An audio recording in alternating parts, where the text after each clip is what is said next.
Now we are going to start with a unit that is the reaching the age of adolescence. As you are aware of the reproduction now, you are aware of that how the reproductive organs of males and females is formed. You also know that how the fertilization take place, how the zygote develops into a newly born infant. You know all this. So we are going to study that what are the changes that occur in a human body, that is in boys and girls, and when does these changes occur and what are those changes actually and what factors are responsible for it. So we are going to learn about this all about this in this chapter, that is the reaching the age of adolescence. So before we start that you should be aware of the puberty, because you know that puberty is a certain period when the organism becomes sexually mature. When we are talking about boys or girls, they become sexually mature. So we are going to learn about that what does this sexual maturity actually means, or what kind of changes do we get to see in boys and girls. So what is puberty? Actually, the age is being divided into different things. You know that there is an infant, that means when it, you can say when it is of a very small age, then it turns into a teenager, then it turns into an adult, you know that.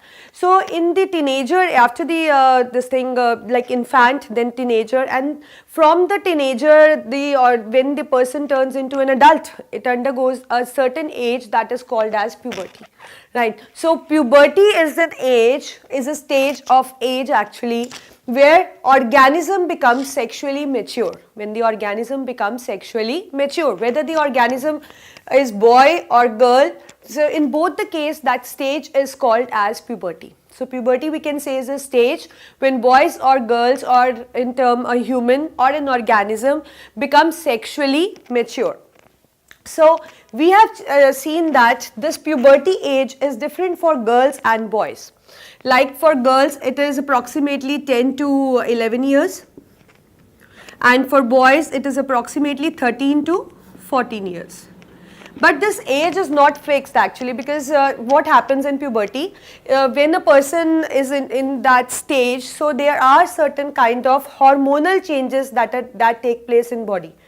There are certain hormonal changes that take place in body. Now as with the you can say that with modernization we have lot of awareness, we have TVs, we have laptops, we have many things, we are using internet as well. The small children are actually aware of using the internet and all things. So they get information regarding all the, you can say, the changes which are occurring. They get to see different kind of movies or different kind of talks they share among themselves at very early age. So due to which the hormonal changes occur in them at very early stage.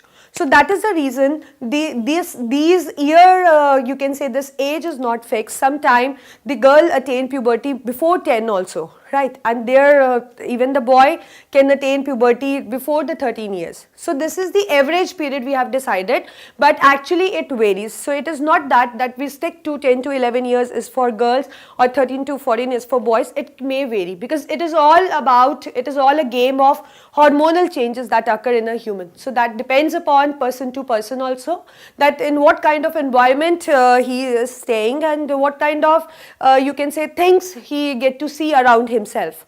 So these are all the hormonal changes which occur in a human body.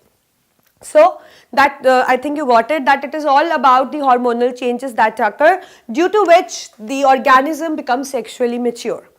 So what kind of changes do we get to see? Now our question is that. So two changes are there, one is primary, other is secondary. Primary changes are actually you can say that the main changes that occur in a body, and secondary is the, like, due to this main change these secondary features, or you can say secondary changes are occurring. You know that what is primary? Primary is the main, and due to that main change there occur certain factors also which you get to see, that is called as secondary changes. So now like if we talk about the primary and the secondary changes, we have seen that primary is that, like if we talk about boys, so in boys they become sexually mature, that is their testes gets fully developed and it start producing sperms. So this is the primary change which we get to see in boys, that testes fully developed and they start producing sperm. So that means the initiation of sperm production is an indication of primary change in a boy's body, that is that he has attained a puberty. And if we talk about girls, then their ovaries get developed, fully developed, and it start producing egg. We can also call egg as ovum, right, but you cannot call it as ovule. Ovule is also an egg, but ovule is an egg in case of the plants. But when we are talking about egg in humans, or you can say in animals, we call it as egg or ovum. So don't get confused with ovule, right? So in girls, the primary change what we get to see that they undergo during puberty, that ovaries get fully developed and they start producing egg or ovum. And in general, we call sperm or egg as gamete. So we can say that a primary change is that then when boys and girls start producing, it is gametes. So the primary change is that when boys and girls sexually organs fully develop and they start producing the gametes. So male gamete is sperm and female gamete is egg. So this is the primary change. Along with this primary change, there are certain other changes which are observed in the boys and girls body. So they are merely called as secondary changes. So what kind of changes do we get to see in boys?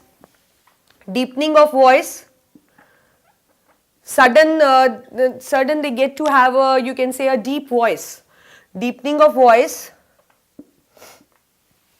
right, widening of shoulders.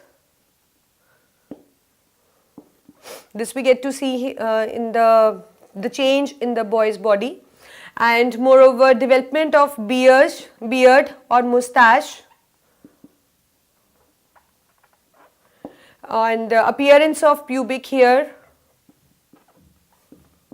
So these all changes we get to see in boy's body when he attains the puberty, but these are all secondary changes and it is facilitated due to the you can say a primary change that occur in a boy or a girl body. And the changes that occur in girl's body is widening of pelvis, that is the hip region, and we see that development of breast, we see that development of appearance, you can say, of pubic hairs again, soft skin, girl become more beautiful, and these kind of changes we get to see in girl when girl attains her puberty. Again, these are the secondary features, and that is occurring just because of the primary change that is observed in the girl, that is the development of ovaries which led to the production of egg. And because whenever the egg is being produced, there is a production of the hormone as well, and we know that male sex hormone which gets like its production start in boys. So the male sex hormone is testosterone. Due to this, you can say, release of this hormone, these changes are occurring, that is the deepening of voice, widening of shoulders and everything. And in girls, the female sex hormones is like production start, and that is estrogen. So estrogen production actually facilitates these secondary changes which you get to see in girls. So this is the introduction of puberty. I think you got it, that what is the puberty? A stage when an organism becomes sexually mature. So we get to see there's a certain set age which is being decided for girls and boys. The changes can be primary and secondary as I listed for you, and you should be familiar with the male sex hormone. This is an important part because it is all a game of hormones, as I've told you, that is testosterone, and female sex hormone, that is estrogen. So this is all about the introduction about puberty and the primary and secondary changes that we get to see. Now we are going to study these primary and secondary changes more in detail. So first of all, just make yourself familiar with this introduction, and so that it will be easy for you to study then in an elaborated way, right?